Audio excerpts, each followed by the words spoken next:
Rupanya ini yang lagi viral dan banyak netizen menyangka bahwa dia buzzer anak abah. Beginilah peristiwanya, dia diusir security dan ditangkap dan diarak serta dipermalukan. Pengen ngatur. Gini, dengar. Hah? Kamu dengar nggak? Kamu kira saya takut sama Lev ini? Nah. Wow ini. Hari tadi saya sabar ya. Kamu ngesan kamu. Matiin Mbak, tolong Mbak. Untuk gang ini minta tolong sterilkan, minta tolong.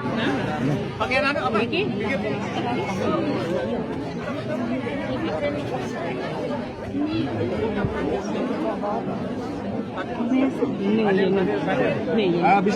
Lagi istirahat ya, BAP-nya di jeda ya. Sesi tanya jawab di jeda. Penyidik pembantunya siapa tuh, Gentur Tatas atau siapa, izin ya. Di jeda BAP-nya. Saya sedang di Polresta Metro Depok.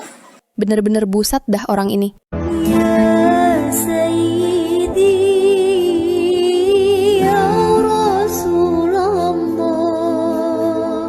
ya man lahu ya innallah. Assalamualaikum. Kami yakin ini semua terkait dengan politik yang pasti berhubungan juga dengan agama, di mana para habaib tenggelam dengan strategi badai pasti berlalu.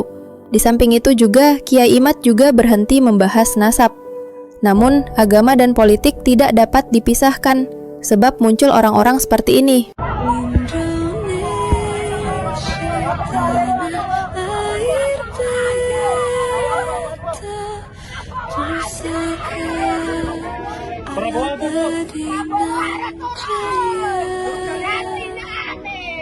Begitu juga orang ini. Atasan lu ya, termasuk Deddy Mulyadi. Cuy, nggak ada nyalinya. Cuy. Bentar, gua bales dulu.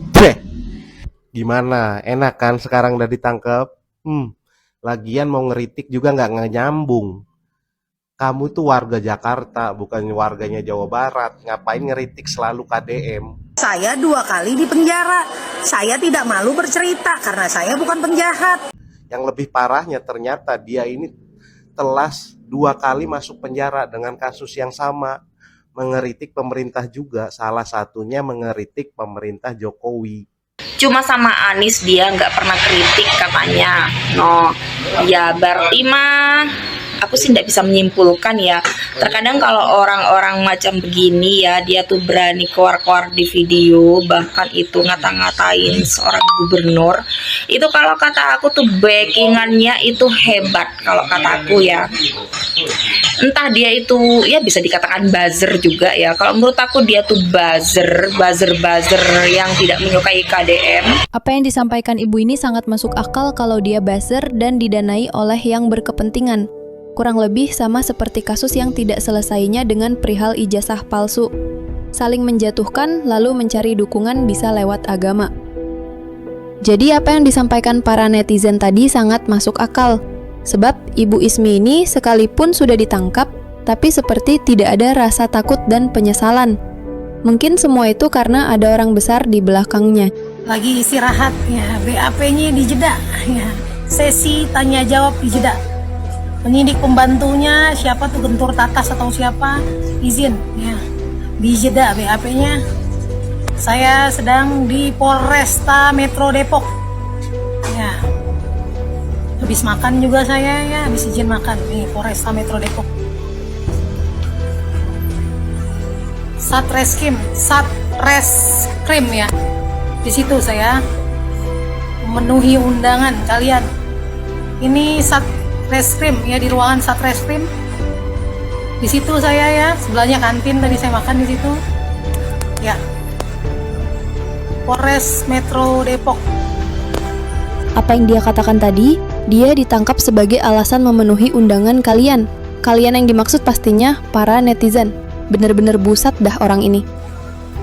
Mari kita kawal ya, seluruh rakyat Indonesia, mari kita kawal. Tegak lurusnya, ya, tegak lurusnya. Reformasi hukum ya, yang digaungkan oleh petinggi-petinggi di negara Kesatuan Republik Indonesia ini ya. Reformasi hukum yang kalian gaungkan untuk para petinggi di negara Kesatuan Republik Indonesia ini hanya untuk ya mengamankan diri kalian ya. Mengamankan diri kalian ya.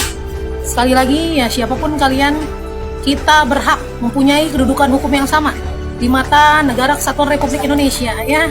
Jangan pilih tebang hukum ya.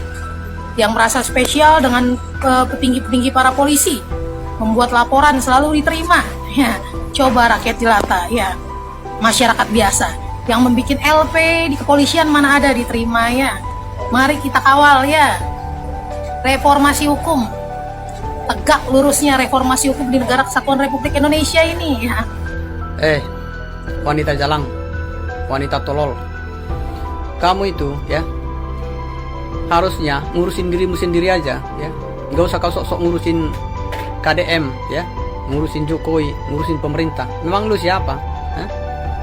Kamu ngurus dirimu aja gak mampu. Kamu lihat mukamu seperti gembel begitu, gigimu yang busuk itu aja kau gak bisa urus. Sok mau ngurusin pemerintah kamu. Kau bilang ya anak buahnya bosnya Deddy Mulyadi. Memang siapa bosnya Deddy Mulyadi? Goblok, tolol. Hah? Terus kau bilang oligarki, mereka tidak mampu memenjarakan saya. Congkak banget bacotmu itu. Wanita jalang. Ada siapa di belakang Anda? John LBF ya.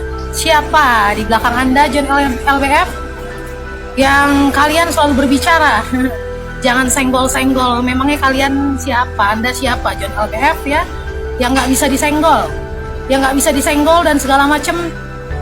John LBF, pemilik 12 perusahaan di negara Kesatuan Republik Indonesia, yang ternyata ya statusnya hanya karyawan swasta ya. Gimana itu ya? Pengurusan pajak dan segala macam perusahaan dia, terutama ya pengacara bukan, LBH bukan ya, notaris bukan, apapun bukan ya, membuka kantor untuk membuat perusahaan ya, luar biasa, membuka jasa konsultan hukum di negara Kesatuan Republik Indonesia, padahal dia hanya karyawan biasa ya, luar biasa ya. Salam waras, rakyat cerdas bersatu ya, Sekarang untuk seluruh warga negara Kesatuan Republik Indonesia dan untuk seluruh instansi, lembaga, instansi pemerintahan di negara Kesatuan Republik Indonesia, waktunya kalian bekerja ya, waktunya kalian semua bekerja. KPK, PPATK, LHKPN semua dong, bekerja dong ah. Jangan makan gaji buta dari seluruh rakyat Indonesia ya, makan gaji negara yang bersumber dari seluruh rakyat Indonesia ya. Rakyat cerdas bersatu, sehat-sehat Indonesia kok, sehat-sehat Indonesia kok. Bagaimana menurut kalian? Benar kan? Sepertinya dia tidak ada memiliki rasa takut dan penyesalan. Dengan pengalamannya 2 kali masuk penjara sehingga dimanfaatkan orang, bisa jadi seperti itu tafsirannya.